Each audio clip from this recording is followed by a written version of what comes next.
malia hau eiki mo lelei ai tonga koto, whiwhiki tata lelei ki mo tolu ki o mo ongoongo pea mo i Kele'a Voice ki he hoani. Makai ke ngaahi ulo i ongoongo. I kai lawa te vita lawe mau o tali iyo pe i kai ke whehoi a se misisika o whikau ake ni mo amanaki Malu'i e kakai o whanua ai no i ngahi kau taha Tanu hala.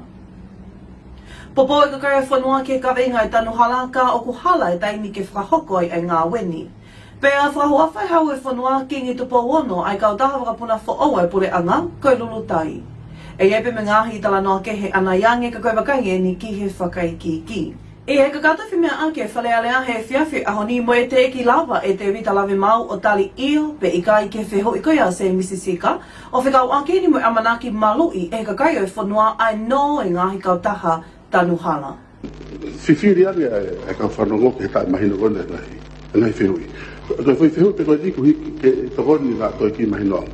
O ka pau he i kai malawa he kau taha e tolu koni o to tongi e nau no. E to tongi he pule'anga? Malu'i se. Koe whiwhiria ke ua ki tū koe mua o ka pau. O ka pau. Sea. Ko uswa pau e au. E lawa lere u ka taha koe ni to tongi ka lege mora se i te taha e pule'anga.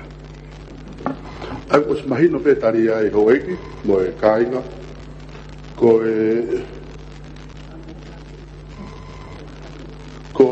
whehui o ke tari mai sea. I he taimi ko ia ko i taimi ko ia e tai malawa e no ke tu pe sea o tiu. Sai, i he taimi e i kai malawa e no mahino he os mahino ia o ka pau tau pe i he taimi e i kai lava e no totongi e totongi pule'anga no.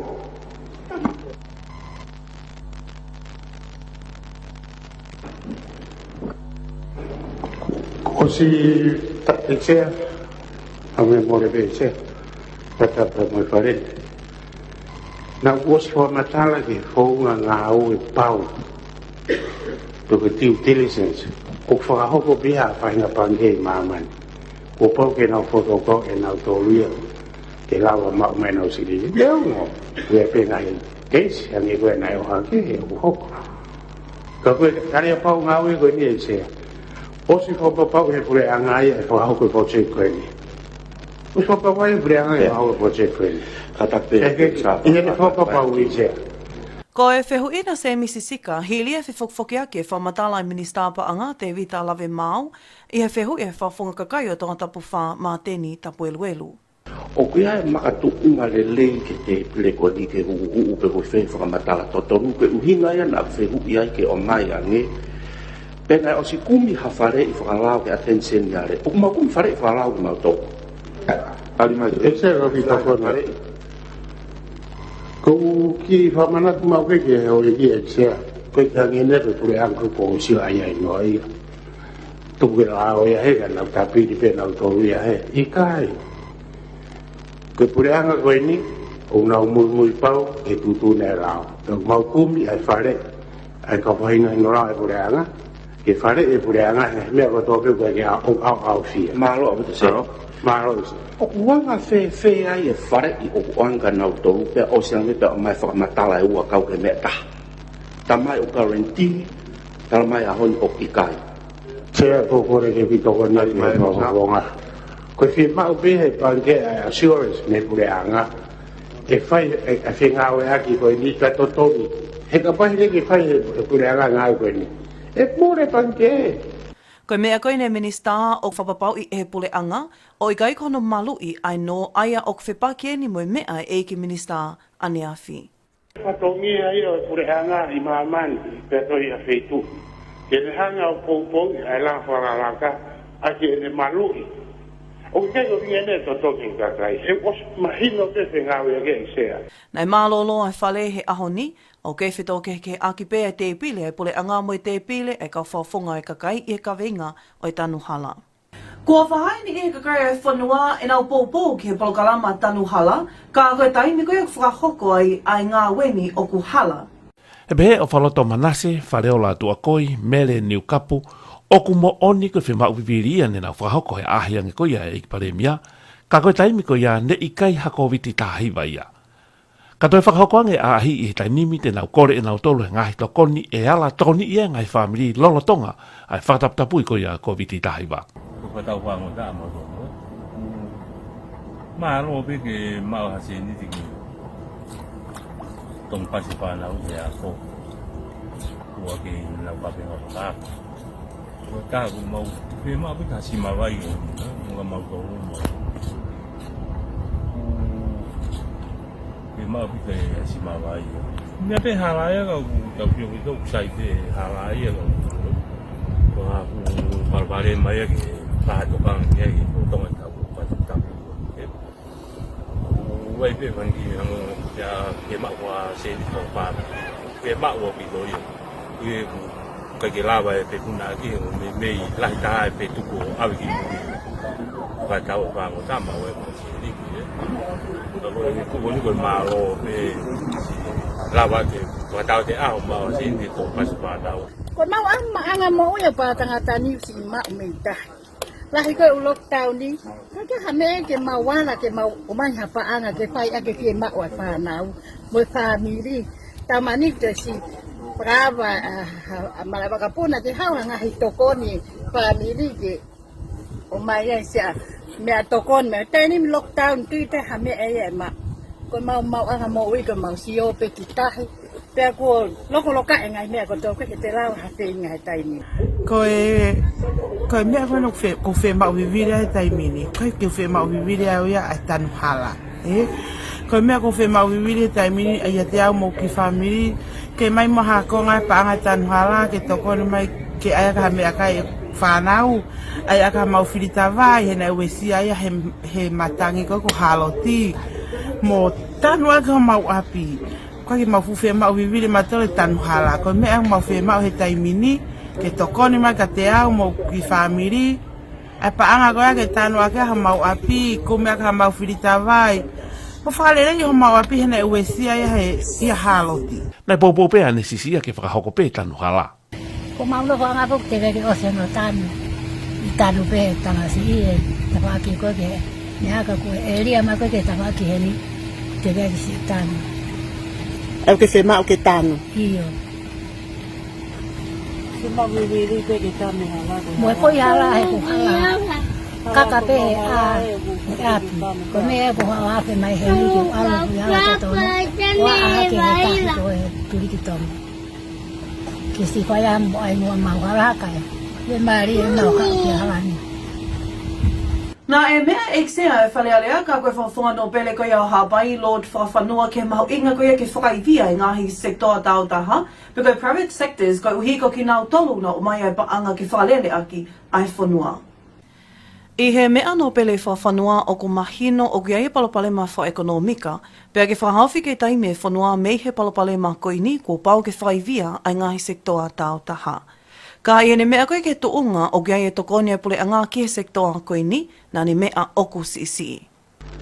A koe pai mamawataha ko whemau ke I mui he whakaukaho e kne mi pata te whito ke paremia.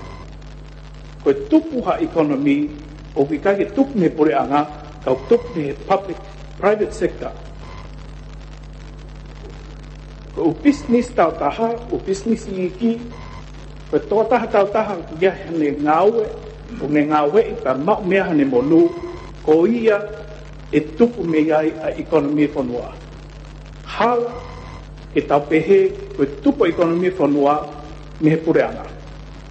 Ko mo I whawhalala a ngā ia, ka te toki whangataa, kori pureanga, o mai e.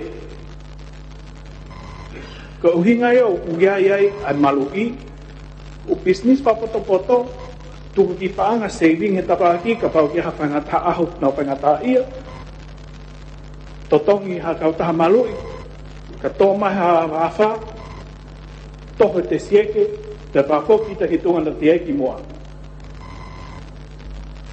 Ko ngaahi, me aia e malaga he private sector, tako monu koe mau me ai, e tānaki ngai tuwahau ko ia e pule'anga. Na iei me whotu me whawhunga kakai o tonga tapu ni malo saline maa asi I he whaunga koe ki ngawe aki ke kauwhaki I kei taimi a tonga mei he palopale mā koe ni. Ke I waki pawakawasi pe konga ki mui, o ku hai ko fo I se tesi fra mui ko fra more ke vahenga o fa ku te hiki hake me he pesi e ono taha I he tau whakapaanga ua noa taha hiwa ua noa ke pe I he peseti e ono ua ke tau whakapaanga ua noa ua taha. Aia o maolunga ia I he peseti e ni matolu o e paketi.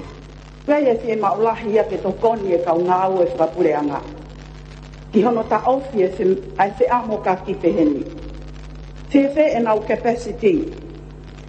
Pea mo iwi malawa ko ia ke fakahoko e ngāhi whatongia. O kau atuai ai tānaki o revenue. Potu ngāu e kotoa pe, o kuiai e paketi, o ku omi he tau whakapaanga kotoa pe, kia ne totongi te tānaki, e he potu ngāu e kotoa pe ai revenue. Ka koe lahi taha e ngahi potu ngāu e, o ku ikai au sia ai tāketi koeni. Pea kuiai ha taha, kua whakatokanga, pe kua tau te ai, he kai ke au sia e tāketi ai revenue koeni. Kua iai ha CEO, kua whakahifo, koe uhi koe iha kai au sia e ni tāketi, te o kukau atu, ai tānaki o revenue, I he ngai indicators, ke lama ai, o whai hano assess ko ia, o I kau ngā ue, ai pule'anga, no ngahi potu ngā ue. Kutui, o kai au pito ke whai e mea ko ia. Ka kumahu inga ia sea, ke whai hano tokanga I tina, ai ngahi tō no pehe, Fefe ai PMSA, ai kau CEO, kai ke au sia tāketi, o whatokanga. Nei pōpou keni anō pele whawhanua. O ke mo oni, ko PMSA, ko sevesi, o whahok he pule'anga, o tonge whahatokanga ki ai. Lolotonga whaingata ia, ai private sector, lolotonga tu whapaanga, ai pule'anga, ki tokonda nao tau I he tai whaingata. O whawhia maari e te kau ngā ue pule'anga, nā wahi pina toi akia. Na iai foki pia moe mea ai whawhunga kakai koe atonga tapuan ke whale aleanse misisika ke ka veinga koe ni, ai anani Fetokehekehe'aki ai pia moe ni ihi I he kabineti. Mala, kata, o kongoto pe ke puke e tau whepe'aki, e whoilau maari e koe ni ko hono pou mo toko nii ai langa whonua, whakafou I hono toko nii ai private sector, ka mui kau business koe ni, o no whakafatongia. Tonu a pito e tātano me ka wina nau whainga tā ia nau whinga tāria tau tau e toko ne pule'anga. Koe hae whaunga mea pea pule'anga aho koia. Sa, I e pule'anga o e aho ni mea pea nau tō ke nau kumi ha whaunga ke whae ko hono toko niapa ko pou wat ki he whaunga mo langa whanua. Ko e ku whehu I, ko osi whai ha tala noa mo ngahi business Tanu hala, ko osi whai ha tala noa mo ngahi business keri anga maka, ko hai o ku whainga tā ia ke toko nii, pe te tau tamate I pe o hange ko airline, alo atu motua koe koe kubi tokoni, hanga mai nā tolo kaha ase kau ngā ue, o mia Se o fotua airline. o te ki he hopokonga, ma o hoko. Ki tau mo e sea, tau mo e whare eiti. Ki o ma tuke hopokonga, o no tuke ala te tuke ho airline. Ai lei pe te tau au pe ki ai. Ko ona whaivia ngahi businessi tāo taha o whika whaia he whakahoko I ngahi kaweinga koe au whamau I ngahi e pule'anga, pe koe priorities. Kua whahawawhai hau e whanua ki ngi tupo hono e kau taha vakapuna whaoa e pule'anga, ko e kau taha Lulutai. Ko e ngā unu koe ne pule'anga o whakotu e kau taha vakapuna whaou, o ku te keike tuku mai he pule'anga hatari pau ki ai. Ka koe kaweingani, ne whakahoko e tā langa lahi au pito he whanua ki mua. I he kore tokoni koe e kau taha vakapuna pe taha I tonga ni a real tonga, ki he pule'anga hatokoni he wasia koe kua hoko ke kau taha I he COVID tahiwa. Pea koe talina e mau, o ku whotu he pule'anga e ne kau taha wakawhaou. Koe lolo tonga ni ku whakangawe I he pule'anga e kau ngawe koea ai real tonga, ka o ku kei whenga pe palu aviations pa mo real tonga ke kei hoko ate na whahoko whatongia ai kau taha. Kai kehe, koe ne kore toko ni moha whakamara ala ki he uhinga koe ngai ngā unu ne whakahoko he pule'anga, koe tali koe ne tuku mai, tuku peke whi au he pule'anga pa mo ne kau taha.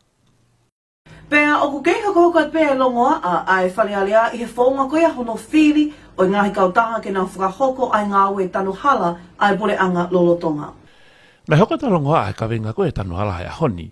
I he kawenga ki hono Malu'i no ngai kautaha tanu hala, mo i kai ke tukuange ngā ue koe procurement i he procurement. Koe kawenga ni ne whamalanga kia i he whafonga koe tonga tapua se misika o tautou whakatontonu mei e ta wha koe pule'anga. Nei whakatu e se misika ke awe ngā ue koe procurement he koe uhinga ia longoa a. Kanai pehe e ki pare mia o ku whakahoko pehe procurement hona whatongia. Ko Tanu koe te hawa. Ai foi project koe e tolu koe o manat ke whai eno. Ne o swai tala noe me kau tohi na o mahino e nau whaingatahia. Ne o swai tala noe me ngai business ne nau punga kumi mo ui mai ke poeanga ko mui mui ke toko ni e nau whaingatahia. Koe foi contract koe ai ni koe o tau o tonga longa e ahoni. Kua whai ha tala noa mo ngai business ke maka ngai business tanu hala o fe mata mama o kuhinga o no toko ni. Ko hai o toko ni, ko hai o koe ke toko ni. Ka tono mo e. Ke tau whoku pe ke whai lau maari e tonu au pito e sia. Koe ka tono e. U moto e. Io, et ha me Iro i pe pire ke me kata. Io, whai tono e. Me ma ka tono. Koe ka tono ko ni tuku a ki o kui kai. Ai ko ni tuku kai ke whahatala tā noa o kai ki nekai ke fau he processi. Ta pehe ka process koe po ki o meni. Ko si me ate mi sta panga kato au mai ke mo meni ti ko ni te fo wai. Kana ke he nia, pe mei he whamatala koe ngai kau taha, ai na nau kau i he talamahu inga koe ke tanu hala. O tonga ma whango o mai e mai nai u. Tango ma suma e ma tolu e ki le komeni koe ke while pe tankuari koe ki wange ki whoilote e taha kene ngau muna e whi unga ia mo tolu miliona. Ki whoilote e taha koe i he tentahe price e pe tankuari na. Taha na teau whahiwa ki he loi ke kuta koni koe ani la talaka ka mau. Ko lagu mea nai ova hake. Ena nau ova ke nau tolu ia. Nga teau na nau e teau ni mga frutuk ni mi teau na no. Ana mafu o mare. Kono ma ke whakangong te o maha toki. Ka me pokua meni pe koe moi. Ke koe hatu unga kui ai ati. Ko mea mai pare mi a ia hele dio. Koe kaniseri. Piti koe ni fuma mamafa. Ka fuma alunga e. Nau sio ke mahu inga fuma alunga u kautaha. Kana foki peke fitu noa. Tai koe na foki fitu noa mau. Mau bebe ko hau fitu noa. Toki inu me peni ki muili ko sai moi hau. Ko lagu pe amo. Nuk. Nana una ke nau fitu noa. Kana koe piti ana nau te autuku ku nau tolu. Ako mea na mau fifiri ki ai. Mea na fefe nau holo me he te autupu koe ki fitu noa na mau taimi na mau piti ai. Nana te autuku. Takapau na kolo mai. Ai koe mea ku mau kuha alahi ke nau fitu noa koe ni. Koe hae kontisini o e nau. Ka kene hoko atu ai ki no pere koe tonga tapu, whika ulua ki, lo te tui whanau o ne whakatonu ke mea koe e ki pare mea o pehe o ku procurement pe a ku whau pehe lao a ngai whaunga ngāwe koe. Saka whakatonu at pehe na as tutu ni kabineti he aho tahau as mahasi tau ni. Koe ave procurement ki he moi. Toko whenere mea koe ia pas pa nau tutu ni ki nau tau ki komite toko toko pe ia pefi. Nei hoko te longa ake no whehu ia tonga tapu wha ma teni tapu luelu ke pule'anga ke whakaanga poko haifu e ngai kau taha koe unau whakahoko e ngāwe koe ni. Ko hike mahino unau whia mau e toko ni kai hoko te ngāwe pe mo whakamala ala ke kakai e whonua a ngai kau taha a e ku amanaki ke Malu'i aki a e paanga koe kakai e whonua e nau no. Ka koe lao koe ke no Malu'i poka lao koe ke paanga a e pule'anga i he kupu tolu taha ai au pe e ngofua ke minista. Whatatau ke kupu si iwa ke ne whoaki ha Malu'i i ha tohi pe whapapau ke Malu'i. O maka tuunga i ngahi tuutu uni mo tuunga e pehe e minista o ku tāu. O whatatau ki ha whakahoko ngā aue a taha. Kau taha pe koe ngai bisnisi a pule'anga ka e ngofua ke Malu'i. Kono uhi ngai nuk whawhehu i ai he whawhonga koe a tonga tapwha ko ngā koe tuunga tāu koea o ngai kau taha amanaki ki nau whakahoko ai tanu hala. Ke whakapapau i he kakai whanua o nau whalala ki ngai kau taha koe ni ai e te nau lawa totongi e nau no ke oa nai aha tai me palopale mai o hange koe ko osi hoko mai ki mua hono toiku totongi e pule'anga puka kai totongi tuku hau koe e whanua ai no na Malu'i he pule'anga pe kai lava inga ka ta ko ni to tong whafoki. Ka kata pia mo ngongo ki e whiawhini mai whakaamu nea o tonu atu ke loto whale o tōna kotoa. Ke whamanato taipei ki hao ngongo pe koe whakaiki ke ngāhi o ngongo tatau, malawa ke whetotaki mai ke whika e telefoni ua taha ni meni matolu. Wakai e mau pese e Facebook a ai Kele'a Voice, pe ko wakai ke mau newspaper i he wikeni ai o atu ia i he aho whalaite. Salamo Fulivai, Kele'a Voice, maloi tau ke whiau mai, ka mea.